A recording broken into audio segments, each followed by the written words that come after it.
Remember, a Hallmark card will best express your perfect taste, your thoughtfulness.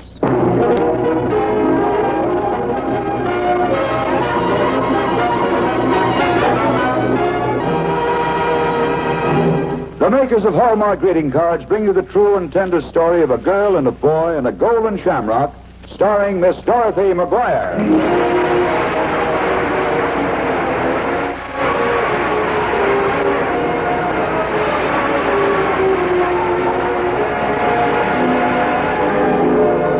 For more than a third of a century, quality has been a habit with the makers of Hallmark cards. They have the pride of craftsmen in their name, Hallmark, Hallmark. That's why Hallmark cards are the kind of cards you can be proud to send, proud to receive. So when you want to send the very finest, look on the back for those three identifying words, a Hallmark card. Those three words, a Hallmark card, are your assurance of finest quality. They tell your friends you cared enough to send the very best. To be doubly sure, always look in the back of the card you choose for those three identifying words, a Hallmark card. Now to preside over our program this evening, here's our regular master of ceremonies, the young Broadway actor and producer, Richard Kalmer.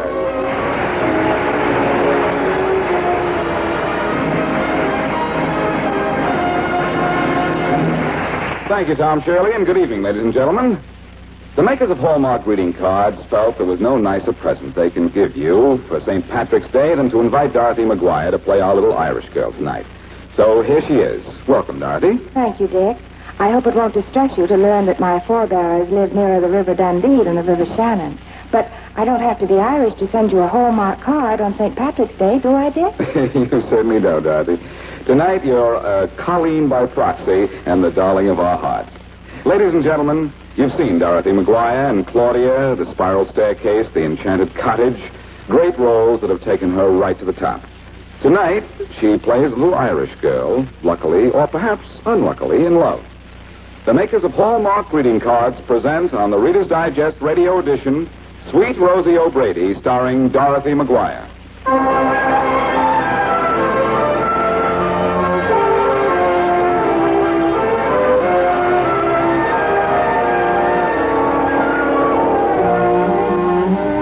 We were sitting at a table in a nightclub. Dan, his mother, and the old gentleman I used to work for until Dan came along and gave me a new ambition in life. We were to be married sometime in June. And like all the other fashionable brides-to-be, I was in New York picking out my trousseau. Slowly, carefully, expensively. Oh, yes. The wife of Dan Furness had to be dressed expensively, with almost a completely new wardrobe for every hour of the day. Imagine little me in $60 hats and nightgowns that cost more than the winter coat I'd been wearing for the past 5 years. I should have been the happiest girl in the world. Perhaps I would have been if we'd gone some other place for dinner. Any place but here. Well, hello, darling. Oh, hello, Dan. Got an extra hand I can hold under the table? Or are you too busy eating? Oh, I'm never too busy to hold hands. Hey, they're cold. That's why I'm marrying you, dear. You can give up squash and devote your mornings to warming my hands. How about your feet? Oh, they're like ice. Want them defrosted? Oh, Dan, please. Your mother and Mr. Grant, everybody can see what you're doing. Drop something, Dan? No, Mother. Oh, Dad. I can't stop him, Mrs. Furness. Well, I refuse to be a witness to this exhibition. Charles, let's start. Yes, certainly. Would you excuse? Indefinitely, Mr. Grant. Yes, I thought so. Dan, you mustn't say things like that. Oh, Mr. Grant knows I'm only kidding. Besides, I want to be alone with you. Alone with all these people around? I don't even know they're here. All I can see is two big blue eyes, little button at the nose, and a mouth that was custom built to my specifications. Oh, darling, you're such a fool. Good fool. Wonderful, wonderful fool. That's why I'm so terrified of losing you. How can you do that? I'm right in the palm of your hand. Oh, Dan, you do love me, don't you? More than anything else in the world. More than... What? Nothing. Say, what's the matter, darling? What's bothering you? I don't know. I'm just funny tonight. What? Come on, tell me. You act as if you were worried about something. No, I'm all right, dear. Margaret, now what's wrong? You keep looking at me as if I were 1,000 miles away. Look, I want to help you, darling. Oh, I know, Dan. Well, then, for heaven's sake, stop playing with that pin and tell me what the matter is. Well, maybe it's the pin that's causing the trouble. What? I'm afraid you'll have to make it a foursome again, Dan. We're back. Oh, good heavens, Margaret, why such a long face? You and Dad look as if you'd already been married. Oh, we're just practicing, Mother. Well, I'd hardly say that Margaret was. She's somewhere off in the clouds. A penny for your thoughts, young lady. A penny? Why, you're a biker, Mr. Grant. I'd give her $1,000.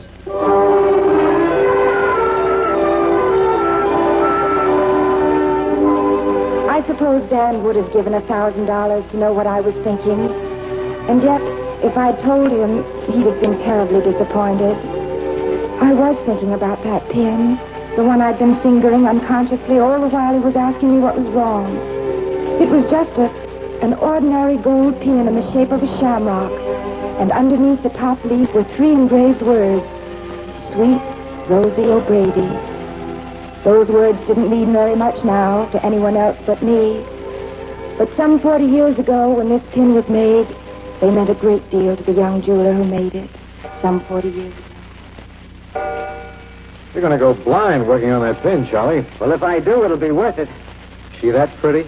She is from the first row on the aisle, and they won't sell me a seat any closer. Oh, showgirl, huh? Showgirl? She's the whole show. Haven't you ever heard of Rosie O'Brady? No, not in Brooklyn. Well, she doesn't come from Brooklyn. She comes from Dublin. Dublin, Ireland. And she's a star. Oh. You want to see her picture? Don't tell me she gave you one. No. I took it out of the frame in the lobby of the theater. Say, she's real pretty. You ought to see her on the stage. She's got a voice like Jenny Lind. And a figure like Lillian Russell. Stop looking at her figure. You wanted me to see her picture, didn't you? Well, I didn't want you to look at her like that. You're going to get into trouble, Charlie. Making pins for a woman like this is an expensive proposition. She probably eats at the Astor. I don't care where she eats, as long as I can be with her. Phil, don't you understand? I'm head over heels in love with her. We're going to be married. Married? When? Well, I don't know the exact date. I haven't been introduced to her yet.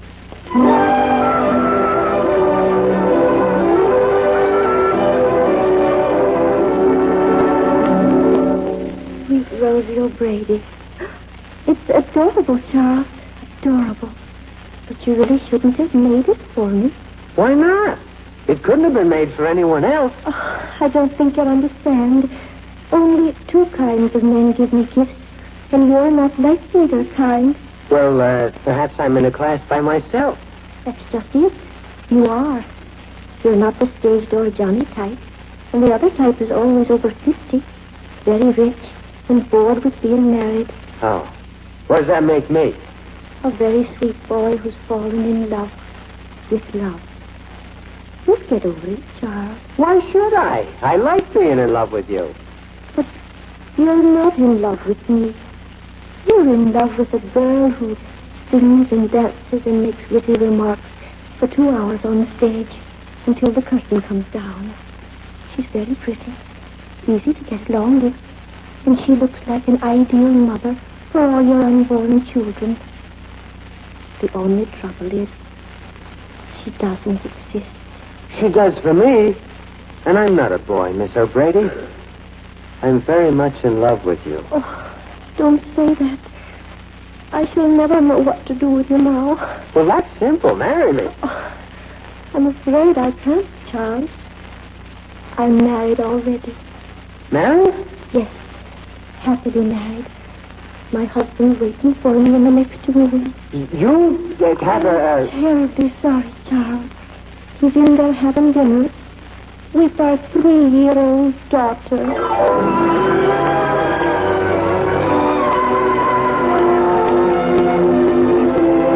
That 3-year-old daughter grew up to be my mother. Yes. Sweet Rosie O'Brady was my grandmother, and a nicer, kinder, more thoughtful granny nobody ever had. Like so many musical comedy stars in the Broadway galaxy, she was a big name in her day, and a forgotten one when that day was over. The money she'd saved after a lifetime in the theater was pitifully little, and she stretched it thin, helping others, helping me. My folks were never very well off. And I remember when I was graduated from high school, the only present I got was a shamrock pin from my grandmother. Go ahead, Margaret. Sure, and take it. I only wish I could give you something better.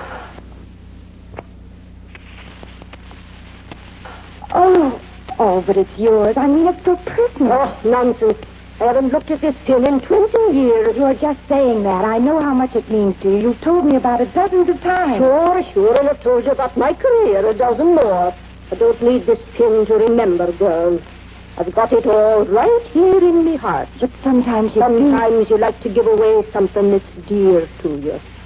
Didn't they ever teach you it was more blessed to give than to receive? Sure, is that why you're so blessed, Granny? Go along with you, girl. These pins and programs and newspaper clippings are all part of a scrapbook that's closed many years ago. When I died, they'll just dump it into the ash can. Don't talk about dying, Granny. Oh, for heaven's sake, stop being so sentimental. You'll have blubbering in a minute. Just take the pin and wear it in good health, dear. I want you to have it. Well, with that inscription on it, my name isn't O'Brady. I don't care what your name is. You're the spitting Irish image of me, and you know it. Oh. Is that why you want me to have the pin? Of course it is. What difference does it make what your real name is? As far as I'm concerned, you're Rosie O'Brady. Sure, and a proud Rosie O'Brady I am.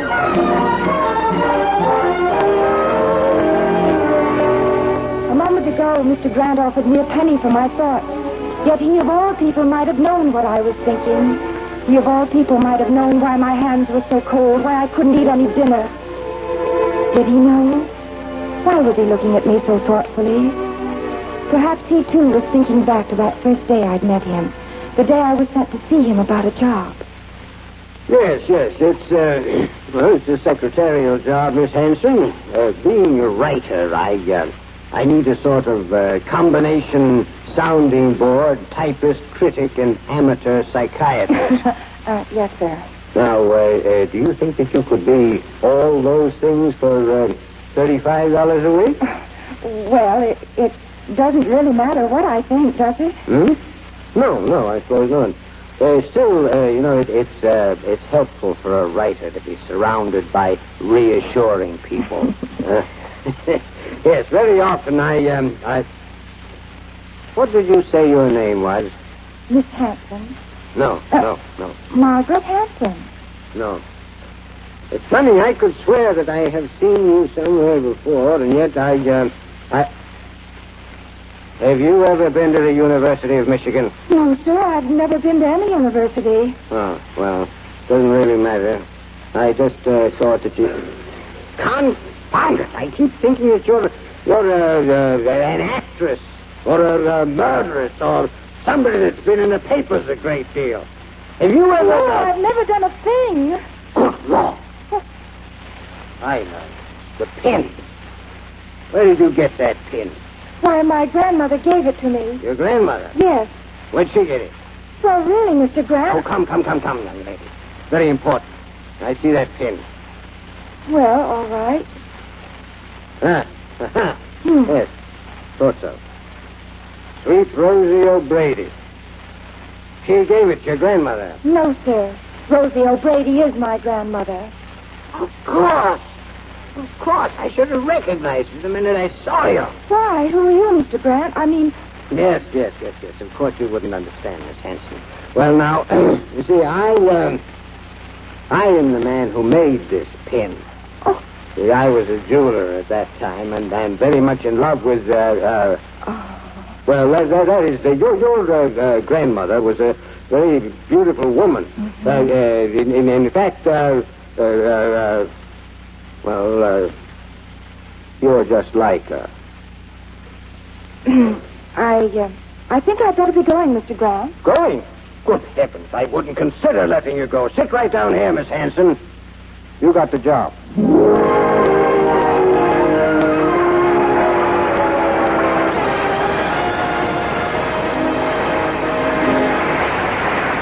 Dorothy McGuire will be back in just a moment with the second act of tonight's drama presented by Hallmark greeting cards from the pages of the Reader's Digest, America's favorite magazine. Now, here's Dick Calmer. One day, the famed sculptor Michelangelo was working on a statue in his studio when a visitor came in. The visitor expressed surprise. He thought the statue appeared to be finished. Oh, no, the sculptor replied. Not finished until I give more expression to the eyes. But that's just a little thing, said the visitor. The great Michelangelo smiled. Little thing? But, my friend, perfection is nothing more than careful attention to little things. Yes, little things can make a big difference in works of art and in greeting cards, too. We think that difference shows in Hallmark cards. You see, the folks who make Hallmark cards aren't making just cards. They're making Hallmark cards to express cheer and happiness as thoughtfully and sincerely as you would greet a friend yourself. That's why Hallmark cards say what you want to say the way you want to say it. For more than a third of a century, quality has been a habit with the makers of Hallmark cards. That's why discriminating folks look on the back of the cards they send and receive for the three identifying words, a Hallmark card.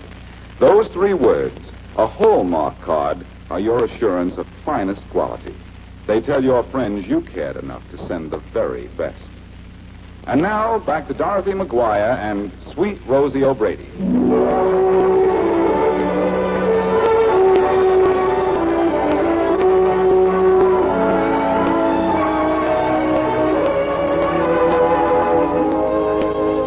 So long ago that I met Dan, Mr. Grant introduced us.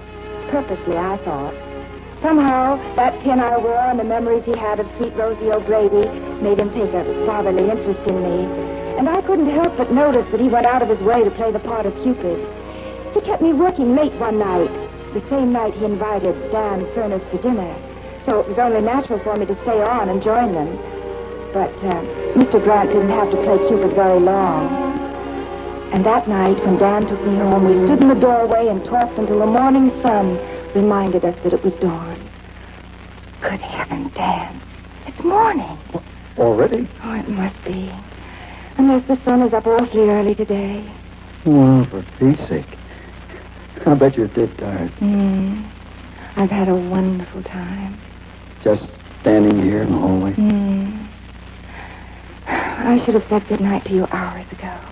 Well, as I remember, you didn't, but I just didn't go home. I don't think I let you. But, maybe I'd better now. All right, Margaret. I'll go. Oh, well, let's just have one more cigarette, and then I really do have to go in. Say, I got a better idea. Let's make it a kiss instead of a cigarette. How about it? Will you kiss me goodnight? Oh, well, it's morning, Dan. All right, then. Kiss me good morning. Then you'll never go home. Oh, yes, I will. Dan, what are you doing?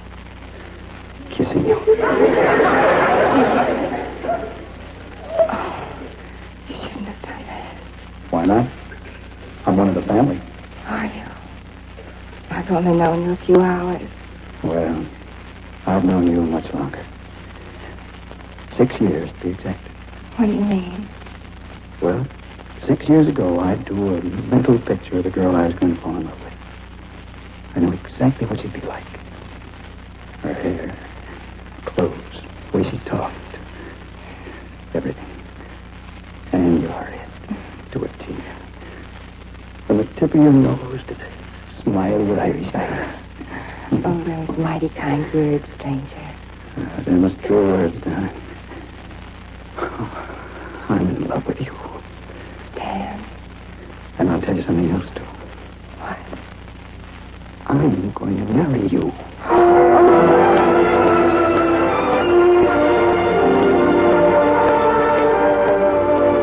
Dan never cared how poor I was, and I was in love with him, not his money.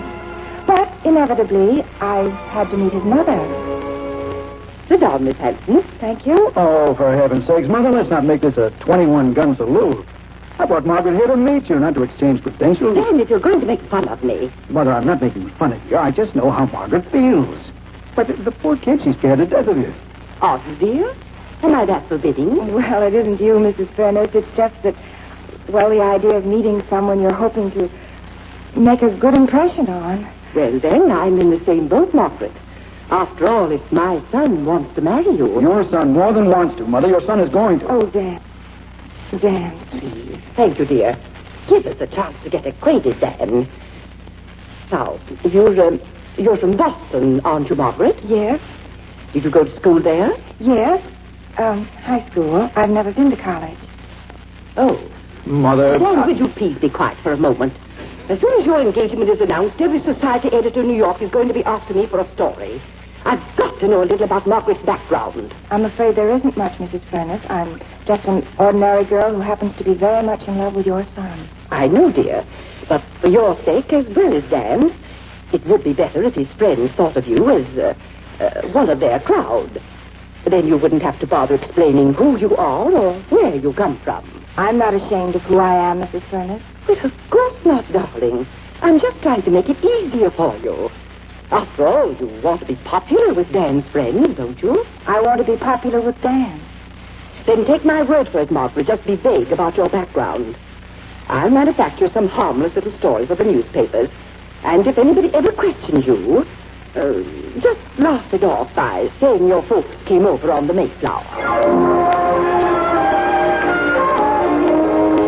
In Dan's crowd, it always seemed to matter who you were as well as what you were. They were birds of a feather. And it was important for me to be one of them, for Dan's sake and mine as well. The only trouble was, I wasn't one of them. And it made me wonder if Dan and I would ever be happy together. It made me wonder. It made me cry. Oh, darling. For Pete's sake, what are you doing? I'm thinking about you. Well, that's a fine thing. I thought I made you happy. I am happy, dear. Well, if you are, I'd hate to see you when you're sad. What's the matter, honey? Everything. Well, what do you mean? When did all this happen? What's going on here? I don't know. I just feel sort of scared about our getting married. Scared? Oh, what's wrong, darling? Nothing, I suppose, but it always frightens me when I think about all your money and the elegant people we go around with. Now, Margaret, I thought we weren't going to talk about that anymore. Oh, but Dan, we've got to talk about it now, because it'll be too late after we're married. Too late for what? To find out if it'll hurt you if your friends don't accept me. After all, they don't love me the way you do, and I never want you to be embarrassed by me or my folks either. Oh, good Lord, sweetheart. My folks will want to see us, Dan. They'll want to come to the wedding. Well, of course. Don't you care? Won't it bother you to have them around? Think, darling. Think how you feel when you see me being as proud of them as you are of your folks. Margaret, look. Now, let's settle this thing once and for all. I'm marrying you because I love you. Because I know you're the sweetest girl in all the world. And as far as I'm concerned, that's all that counts. Are you sure, Dan? Are you sure it's not just your heart talking? Oh, darling. You know I'm proud of you, don't you? Yes, darling. Well, then. How could I ever be ashamed of your family?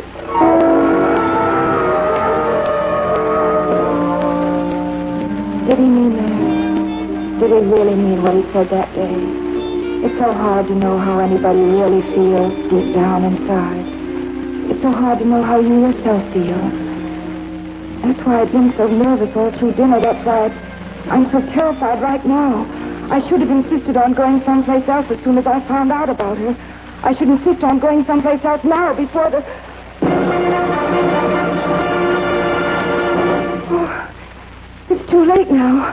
I could have gone an hour ago, but I can't go. We have a special show for you tonight. A show featuring all the biggest stars on Broadway. Yes, the biggest stars on Broadway 40 years ago. Tom Portly, even Willie Jones, the Sandler Brothers, and the sweetheart of them all. And here she is, sweet Rosie O'Reilly.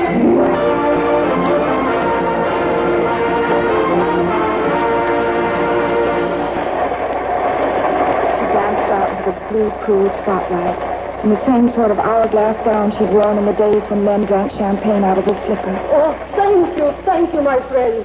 It's so good of you to remember. In the shade of the old apple tree, where the love in your eyes I could see. voice was gone, of course. And the wrinkles in her neck looked horrible under layers of grease paint. Her hair was thin and her hands were gaunt. And all that was left of her were her two lovely blue eyes. And as soon as I saw her, I knew she'd taken this engagement only because she needed the money. Oh, she's awful, isn't she, darling? Is she, Dan? She's the image of our laundress, Dan. Remember Mrs. O'Leary? That's right, Mother. She looks just like her. Only I think Mrs. O'Leary had a better voice. Darling, please. What's the matter? Why, it's degrading. A woman that age making a spectacle of herself. How can she do it? Oh, no, don't be unkind, Mater. She's probably somebody's grandmother. That woman you're talking about, that woman who's making such a spectacle of herself is somebody's grandmother. She's my grandmother. What? She's a fine, noble woman, and I'm proud of her. All her life she's been good to the people around her, taken care of them, given them money. That's why she's here now, because she's too good to ask for anything in return. Come on. No, leave me alone. I'm going backstage to wait for her. To tell her how proud I am to be your grandmother, and none of you need bother coming with me.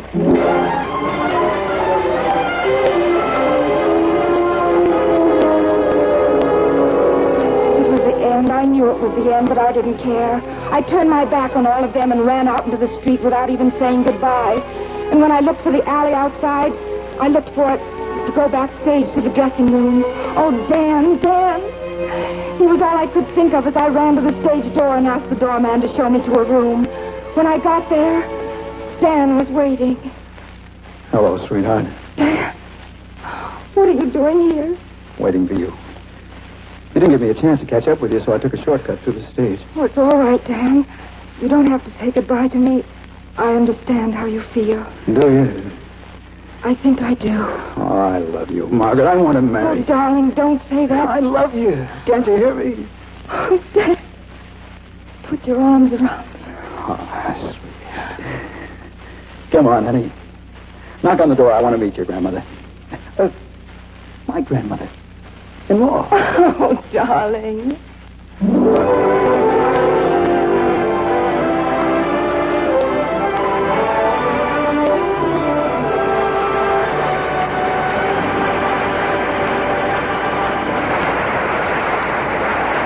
Thank you, Dorothy McGuire, for a fine performance. Remember, when you want to greet a friend, send a Hallmark card.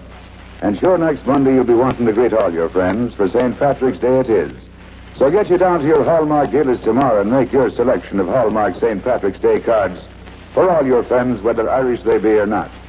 You'll find Hallmark St. Patrick's Day cards with their shamrock, their special greeting, and just a bit of blimey. A perfect way to tell your friends you remembered them on St. Patrick's Day. You're cordially invited to be with us again next week at the same time for another fine dramatic program brought to you by the makers of Hallmark greeting cards.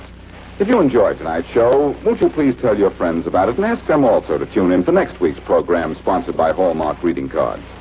At that time, you will hear a story by one of America's best-loved writers, O. Henry. Our star will be one of Hollywood's most glamorous leading ladies, Miss Jean Tierney.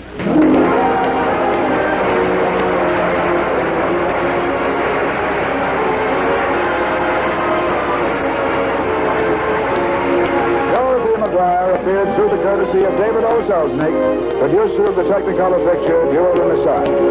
Miss McGuire was supported by Chet Stratton in the role of Dan and Carl Swenson as Charles. Sweet Rosie O'Grady was dramatized by Robert Sloan from the Reader's Digest, America's favorite magazine. The Hallmark program was directed by Mark Slobe, with music especially composed by Jack Miller. To be doubly sure of the finest quality, always look in the back of your cards for those three identifying words, a Hallmark card. This is Tom Shirley speaking for the makers of Hallmark greeting cards and for your friendly Hallmark dealer. You'll find a wide selection of Hallmark cards in America's finest shops and stores. Remember, a Hallmark card will best express your perfect taste, your thoughtfulness. This is CBS, the Columbia Broadcasting. This is the WBBM.